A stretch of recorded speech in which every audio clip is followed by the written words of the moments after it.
جو بھی اس دنیا میں آتا ہے، چاہے بچہ ہے یا بچی ہے، نہ اسے معلوم ہے کہ میں نے کتنا وقت اس دنیا میں گزارنا ہے، نہ ہی دنیا میں کسی اور انسان کو معلوم ہوتا ہے کہ یہ آنے والا یا آنے والی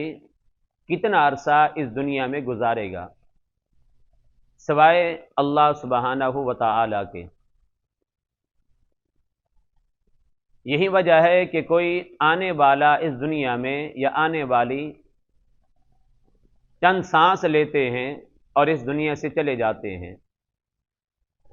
کوئی چند گھنٹے گزارتا ہے، کوئی چند دن گزارتا ہے، کوئی چند ہفتے گزارتا ہے، کوئی چند سال گزارتا ہے، پھر اس کی موت واقع ہو جاتی ہے، وہ اس دنیا سے چلا جاتا ہے۔ اور کچھ ایسے ہوتے ہیں کہ جو بہت زیادہ عرصہ اس دنیا میں گزارتے ہیں، 50 سال، 100 سال یا اس سے زیادہ، لیکن آخر کار ان کو بھی اس دنیا میں سے جانا ہوتا ہے۔ لیکن سوال یہ پیدا ہوتا ہے کہ اس دنیا کے اندر رہ کر 100 سال یا اس سے زیادہ یا کم وقت گزارنے والے کے دنوں میں سے سب سے اہم ترین دن کون سا ہوتا ہے؟ کیا وہ دن جب وہ اس دنیا میں آیا تھا، وہ دن اس انسان کی زندگی کا اہم ترین دن ہوتا ہے؟ نہیں۔ کیا وہ دن جب وہ بڑا ہوا، اس نے اپنی تعلیم کو مکمل کیا، وہ دن اس انسان کی زندگی کا اہم ترین دن ہوتا ہے؟ نہیں۔ کیا وہ دن جب اس کی شادی ہو گئی یا آگے بچے ہو گئے، بچوں کی بھی آگے شادیاں ہو گئی، وہ دن اس انسان کی زندگی کا اہم ترین دن ہوتا ہے؟ نہیں۔ علماء کرام، اللہ علماء حق سے راضی ہو جائے، بیان کرتے ہیں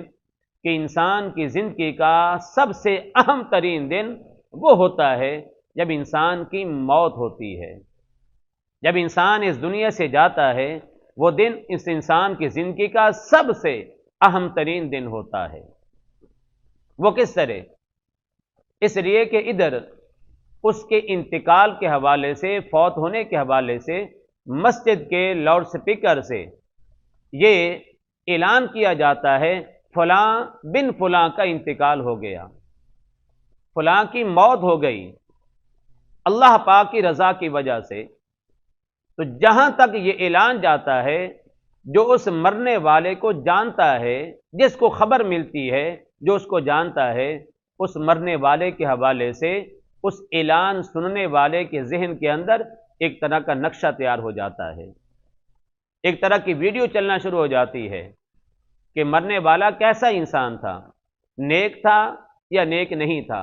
نمازی تھا یا نمازی نہیں تھا، متقی پرہیزگار تھا یا فاسق و فاجر تھا، شرک کرنے والا تھا یا شرک سے اپنے آپ کو بچانے والا تھا، اللہ اس کے رسول صلی اللہ علیہ وآلہ وسلم کی اطاعت کرنے والا تھا یا نافرمانی کرنے والا تھا، اس طرح کے حوالے سے دوسروں کا حق دینے والا تھا یا کہ نہیں دینے والا تھا،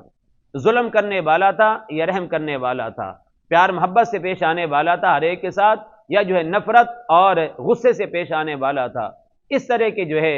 یہ نقشہ ہر ایک اعلان سننے والے کے ذہن کے اندر تیار ہو جاتا ہے، اور پھر یہ جو نقشہ بنتا ہے، اس کے مطابق ایک نیک انسان، متقی پرہیزگار انسان کی زبان سے جو کلمات ادا ہوتے ہیں، اللہ تبارک و تعالی ان کلمات کی وجہ سے اس انسان کا آخرت کے اندر ٹھکانہ بنا دیتا ہے۔ دلیل حدیث پاک، حضرت انس بن مالک رضی اللہ تعالیٰ عنہ راوی ہیں، صحاح ستہ کی کتابوں میں صحیح مسلم، صحیح بخاری الفاظ کے اختلاف کے ساتھ یہ حدیث پاک موجود ہے کہ مروا بجنازۃ، لوگوں کا ایک جنازے کو لے کر گزر ہوا،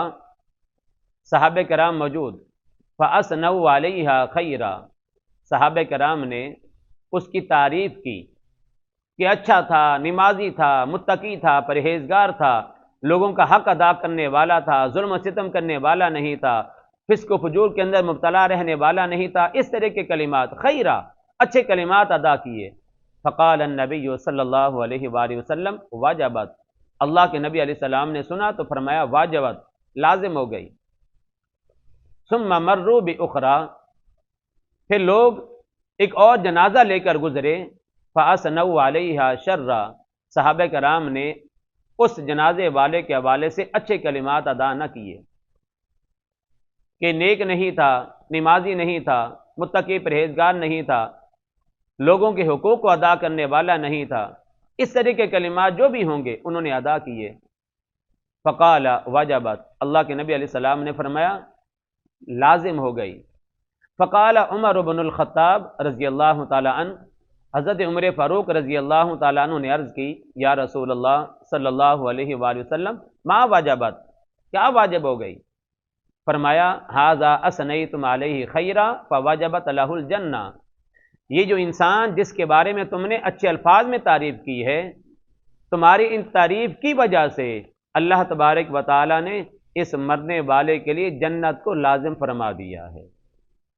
وَھَذَا أَثْنَيْتُمْ عَلَيْهِ شَرًّا فَوَجَبَتْ لَهُ النَّارُ، اور یہ جو دوسرا آدمی جس کے بارے میں تم نے اچھے کلمات ادا نہیں کیے، تمہارے انہی کلمات کی وجہ سے اللہ پاک نے اس کے لیے دوزخ کو لازم فرما دیا ہے۔ انتم شہداء اللہ فی الارض، تم زمین کے اندر اللہ پاک کے گواہ ہو۔ اب یہاں تک حدیث پاک او کما قال، جو حدیث پاک کے الفاظ بیان کیے اس کے حوالے سے او کما قال، جیسا اللہ کے نبی علیہ الصلوۃ والسلام نے فرمایا۔ اب جو بات کرنا مقصود ہے وہ یہ ہے کہ ایک نیک انسان، متقی پرہیزگار انسان، اللہ سے ڈرنے والا انسان، جب کوئی انسان اس دنیا سے جاتا ہے،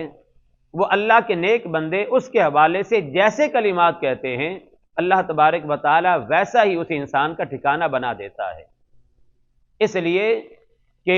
اللہ کی بارگاہ میں گواہی قبول کی جاتی ہے نیک انسان کی، عادل انسان کی، متقی پرہیزگار انسان کی، تو زمین میں اللہ کے نیک بندے گواہ ہوتے ہیں۔ لہٰذا انسان کو چاہیے کہ اس دنیا میں رہے تو اس طرح وقت گزارے کہ لوگ اچھے لفظوں سے یاد کریں، برے لفظوں سے یاد نہ کریں۔ آخرت کے حوالے سے بھی انسان سوچے کہ لوگ میرے مرنے کے بعد مجھے کس طرح یاد کریں گے۔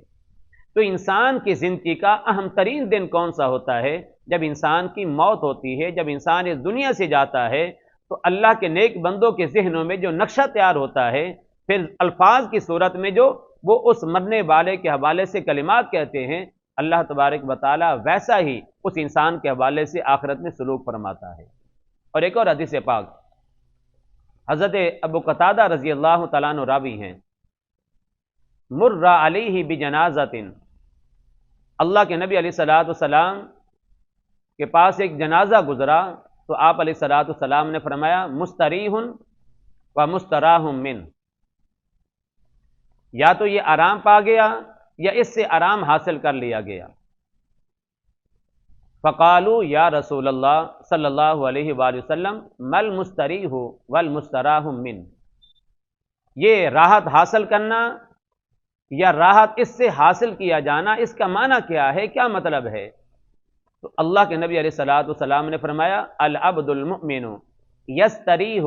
من نصب الدنیا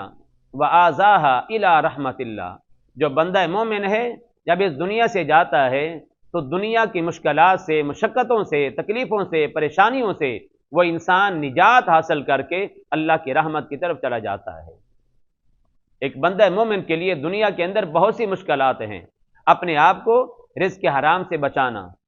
لوگوں کی باتوں کی وجہ سے جو پریشانی ہے